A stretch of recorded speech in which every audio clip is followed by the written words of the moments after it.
Gaza laevastiku draama on nüüd veelgi paremaks läinud, sest nad on nüüd kustutanud video endast, mis, kui ma võin öelda, ei lähe just eriti islamistlike väärtustega kokku, ütleme nii.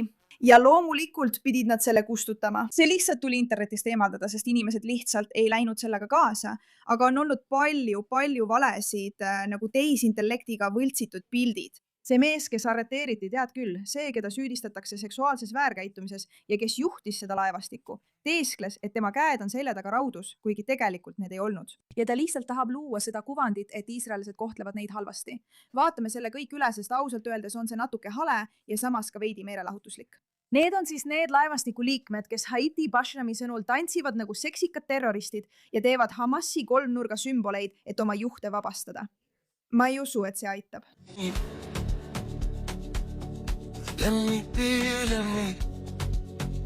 Bum, lülitame muusika välja ja vaatame, kui tobedalt sa välja näed, kui tantsid ilma muusikata. Sest kõik teavad, et sa näed välja, nagu sul oleks vetsu vaja. Kui sa vaatad videotürrukutest, kes tantsivad niimoodi, või inimesi klubis tantsimas ilma muusikata ja kujutad ette, et neil kõigil on lihtsalt väga pissi häda, siis see muutub täiesti naljakaks. Aga tegelikult ei ole see naljakas video, sest nad toetavad siin terrorismi. Nad kannavad seda hijabi asja, ei mitte hijabi, vaid Palestiina asju. Nad kannavad Hamasi terroristide lippe, Palestiina lippe. Ja nad arvavad, et sellel laeval tantsimine ongi see õige asi. Vabastage Tiago, vabastage sellest, bla bla bla bla. Vaadake meid, vaadake meid, vaadake meid, vaadake meid, vaadake meid. Tuletan teile meelde, et islamis ei ole mitte ainult muusika haram.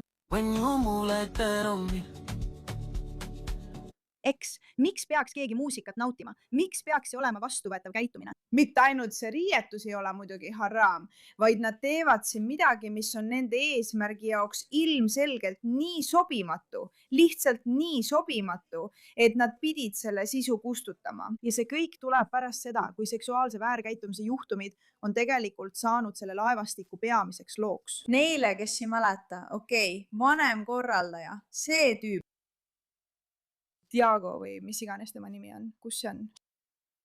Mis tema nimi on? Loeme. Mine ära. Ma ei saa Advast saata. Ära luba. Lihtsalt mine ära. Olgu. Brasiilia aktivist Tiago Avila, kes osales mitmetes flotilli aktsioonides ja missioonides, viidi minema. Teda on süüdistatud seksuaalses väärkäitumises. Ja nad arvavad, et see vabastage Tiago on viis reageerida tema arreteerimisele. Lisaks sellele, et see on lihtsalt uskumatult tundetu, mõtlesin ma, et te kavatsete hoolitseda surevate ja nälgivate palestiinlaste eest. Võib-olla peaksite hoopis tantsima ja tähistama. Te räägite ka kellegi vabastamisest, kes väidetavalt teeb sobimatuid seksuaalseid tegusid. Ja see on viis, kuidas te arvate, et seda tuleks teha. Tuletame teile meelde, kes see mees on. Ta on nüüd kinni peetud seoses terrorismiga seotud sidemetega. Ja ta kõnnib käed selja taga, nagu oleksid need raudus, aga tal pole käeraudu. Käeraudu pole. Lihtsalt pole käeraudu. Ja see pilt sellest meest läks uskumatult viraalseks. Ma tahan teile seda pilti näidata. Üks hetk. See on tegelikult lihtsalt tehisintellekti loodud. See ongi see pilt, mida kõik jagasid. Vaadake, seda meest on väärkoheldud. Nad on teda vanglas nii hullult vigastanud, aga tegelikult on see siin päris pilt, ta näeb täiesti korras välja. Ja nii nad teiega manipuleerivad, nagu kirjutab Hillifold. Ülemist pilti on muudetud tehisintellekti abil, et fabritseerida vigastusi ja levitada vale narratiivi, nagu oleks Brasiilia Palestiina-meelsed aktivisti Tiago Avilat Iisraeli võimude poolt piinatud, kui ta arreteeriti ühel Gazasse suunduval flotilla laeval. Originaalne töötlemata foto samast hetkest räägib hoopis teistsuguse loo, aga jällegi just nii nad teevadki. Ja kui mõelda nendele tundetutele, idiootsetele rumalatele, kes tantsivad flotillal, näitavad oma keha ja on nagu jah, vabastame Tiago. Lähme vabastame palestiinlased, kui tegelikult leiti sellest flotillast ainult narkootikume. 2 aastat vanglas. Ma tahan teile lihtsalt meelde tuletada, milline näeb välja tegelike naiste elu terrorismi all. 2 aastat vanglas Iraani naistele, kes eemaldasid loori, et protestida sunnitud hijabi seaduse vastu prokuröride terror. Ta julgustas moraalset allakäiku ja peab psühhiaatri juurde minema. Olgu. Pea meeles, et Iraan kuulub ÜRO naiste õiguste komisjoni. Tõesti, rahvusvaheline naistepäev, jah? Neid pannakse 8 aastaks vangi selle eest, et nad eemaldasid oma pearätid. Ja need naised, need täielikud idioodid arvavad, et see on sobimatu video, aga mitte sobimatu, vaid sobiv video. just sellepärast see kustutatigi. Nad kustutasid selle, sest said aru, et see pole kuigi kasulik. Aga nagu ikka, ei püüa flotilli liikmed olla abivalmid.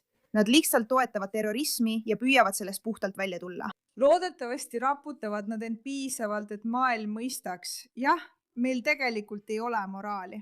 Me oleme lihtsalt tähelepanu janused litsid, kes toetavad oma juhti, kes meid kuritarvitab, sest miks ka mitte? Sest siis võib Palestiina asi kannatada. See eesmärk, mille me ise välja mõtlesime. See eesmärk, mis on meile nii mugav. Ja ausalt öeldes hakkab meid juba häirima, et kõik toimub praegu Iraanis, sest keegi ei räägi enam flotillast. Meil on vaja, et rohkem inimesi räägiks flotillast. Kuidas me peaksime saama rohkem inimesi flotillast rääkima, kui kõik on tegelikult keskendunud sellele, mis seal toimub päris terroristidega, nendega, kes rahastavad seda, mida Hamas teeb. Nad ei keskendu meie terroristidele, see ei sobi meile. Oh, ma tean. Raputame internetis oma rindu ja võib-olla siis vanemad inimesed räägivad sellest rohkem. Muide, see tõesti töötas. Inimesed rääkisid sellest videost, aga ma ei usu, et see päästis kaasa inimesi nii, nagu nad lootsid. Igatahes, aitäh, et sellele teemale tähelepanu pöörasite.